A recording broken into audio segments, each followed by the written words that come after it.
Okay, so get ready because we're diving into a question that has, well, it's been around for ages, really. Did Jesus actually claim to be God? It's a big one, isn't it? It is. And we're going to try and tackle it by looking at the timing of the sources. Oh, the timeline. Yeah, because you shared this discussion, right, between Alex O'Connor. Oh, right, the philosophy YouTuber. Yeah, and Bart Ehrman. He's like, he's a big deal in New Testament studies. The big name, yeah. Exactly. So let's see what they uncovered.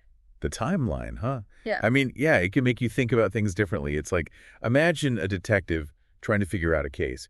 If you suddenly realize one clue happened way before another, well, that changes everything, doesn't it? Absolutely. And that's kind of what Ehrman starts with. He's looking at what are called the synoptic gospels, Mark, Matthew, and Luke. The synoptics. Yeah. These are like the earliest accounts we have of Jesus's life. And here's the thing that just kind of blows my mind. They don't explicitly say that Jesus claimed to be God. That's a pretty big omission, don't you think? Like if you were writing about someone who was going around saying, hey, I'm God, right? You'd probably mention that, wouldn't you? You'd think. And it gets weirder because Ehrman points out that Paul, who was writing letters all over the place about Jesus, he never mentions it either. It's true. And we're not talking about a small detail here, are we? Yeah. Whoa, claiming to be God in a Jewish context. Back then, that was a huge deal. Huge. And so the fact that these early sources don't mention it, it really makes you wonder. Yeah. Okay. But hold on a sec. What about those parts in the Synoptic Gospels where Jesus kind of implies he's divine?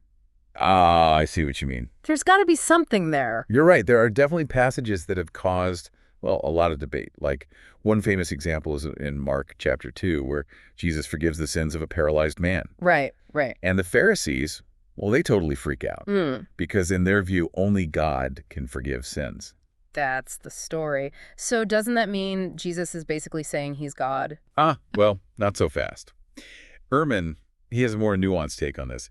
He points out that Jesus, he doesn't actually say, like, quote unquote, I am God in this story. Okay, but he forgives sins. He does. He says the Son of Man has authority on earth to forgive sins. The Son of Man. Now, isn't that a whole other mystery? You could say that. Okay. It was a term with, well, all sorts of interpretations in Jewish thought back then. But in this context, Ehrman thinks Jesus is more talking about authority given by God, not claiming to be God, you see. Okay, I see. But still, I mean, forgiving sins, that's a pretty big deal. So he was challenging those traditional beliefs, right? Absolutely. He was challenging authority. But here's where it gets really interesting. Ehrman points out that Jewish priests, they regularly pronounced forgiveness of sins. It was part of their temple rituals. Oh, really? So Jesus doing the same thing, it could be seen as a challenge to their authority, not necessarily a claim of divinity itself. Wait, so you're saying forgiving sins, it wasn't like a uniquely godly act back then? That's exactly what Ehrman is suggesting. And to make that point even stronger, he brings up another fascinating example. Jesus gives his disciples the power to forgive sins too. He did, yeah. Now, imagine if that meant they were all claiming to be God. Wouldn't things have gotten, well, even more chaotic? Whoa. Okay, so it sounds like in the Synoptic Gospels, Jesus is definitely shaking things up, but not necessarily by saying, I am God outright. Exactly. It's more subtle than that. Okay. And this contrast becomes even more striking when we jump to the Gospel of John, which was written much later, remember? That's where we finally see those more direct claims about Jesus' divinity. The Gospel of John. That's where things get really intense, right? Especially with that famous, before Abraham was I am line. That one? Yeah. What's the deal with that? Well, that line is like a lightning bolt in the story. It happens during a debate between Jesus and his Jewish opponents. They're essentially asking him, who do you think you are? And then Jesus being Jesus, he drops a truth bomb, right? You could say that. He says, before Abraham was I am. Now, on the surface, it might sound like he's just saying, hey, I existed before Abraham did, about 1,800 years earlier. There's more to it. There's way more.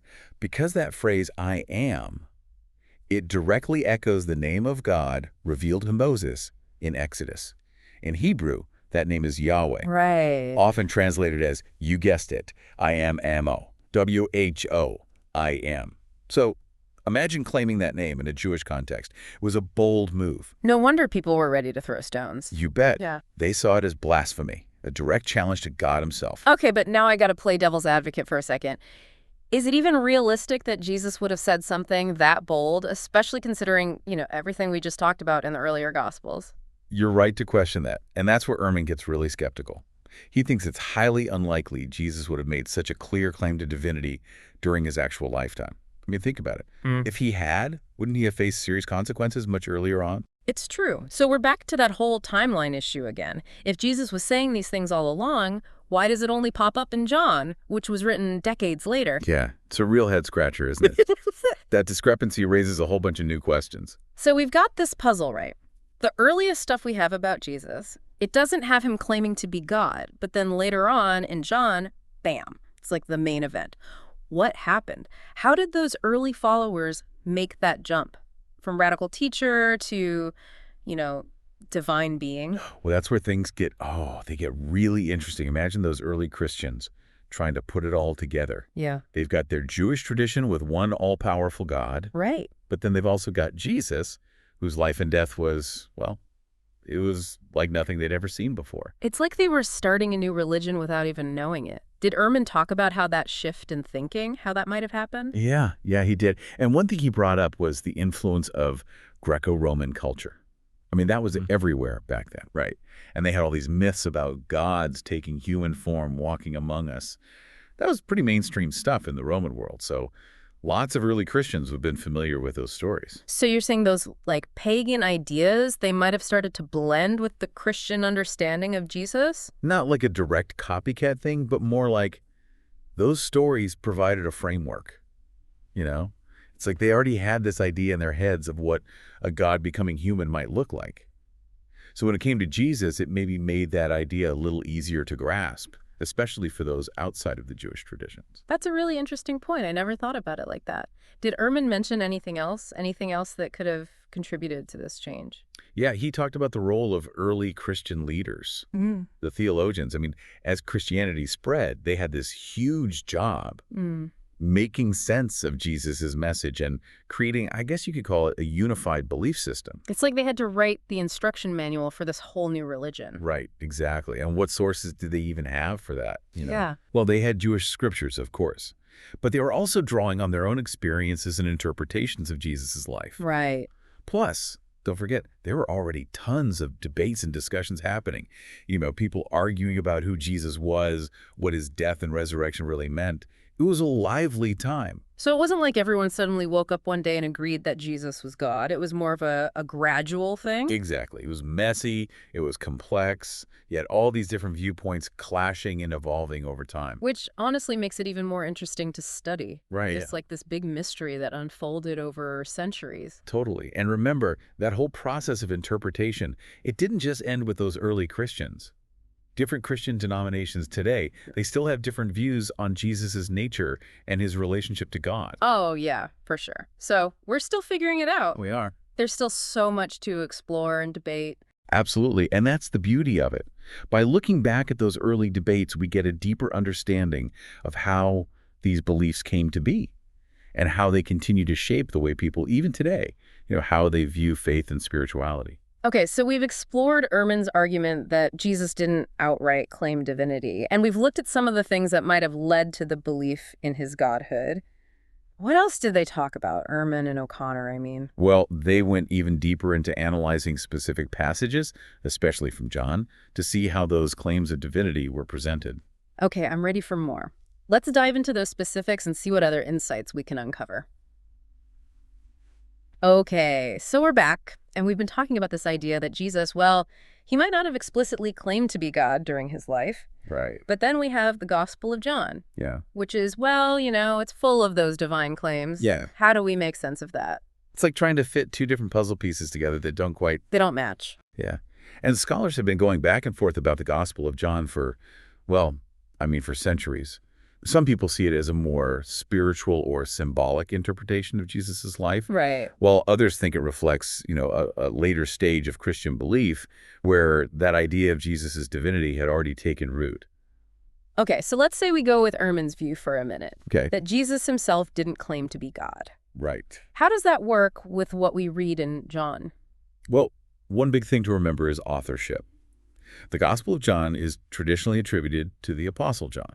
Right. But these days, many scholars think it was actually written by Well, maybe a group of his followers, Okay. or even someone writing under his name much, much later. Wait, so if John wasn't actually written by John, does that mean it was written, like, way after Jesus died? Exactly, Yes. possibly decades later. Yeah. And if that's the case, it makes you wonder if those later authors might have been influenced by, well, how beliefs about Jesus had changed by that point, Right. within the Christian community. So as Christianity spread and people started thinking about Jesus in different ways, those new ideas might have kind of snuck their way into the Gospel of John. That's one very plausible explanation, for Yeah. sure. It's like that game of telephone, where the story changes a little bit each time it's told. I see what you mean. Okay, but I'm still trying to get my head around this.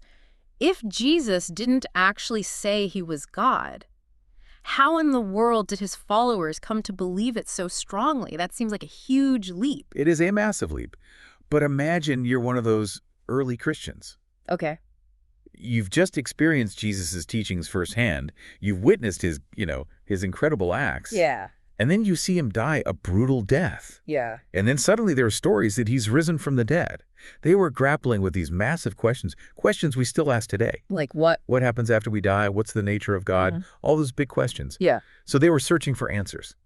And Jesus' life and death and resurrection, that was like a huge piece of the puzzle, right? Exactly. Yeah. And they were trying to make it all fit with what they already believed. Right. They had their Jewish traditions, their own experiences with Jesus, and all these questions swirling around. No wonder they kept changing their minds. Well, it wasn't so much changing their minds as it was, trying to understand something so new and radical.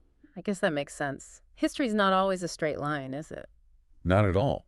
All these layers of interpretation, reinterpretation, everything shaped by the people and the time they lived in. And their beliefs and their doubts. And their doubts. Yeah, exactly. That's what makes studying history so fascinating.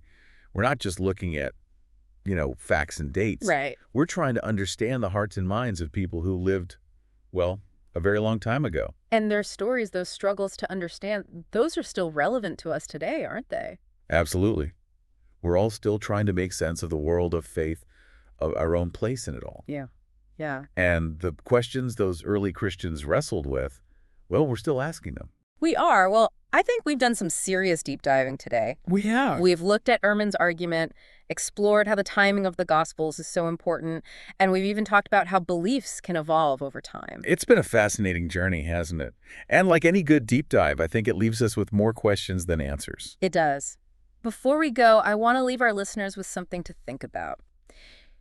If we accept that Jesus might not have said, "I am God" outright, what does that mean for us? How do we understand his message? And what were those core teachings that really resonated with people back then? And what do they mean for us, today? That's a great question. It's one worth spending some time with. It is. This search for meaning and understanding. It's a journey. It is. And I encourage you to keep exploring, keep questioning, and keep discovering. And remember, there's always more to learn, more to uncover, and always more to dive into.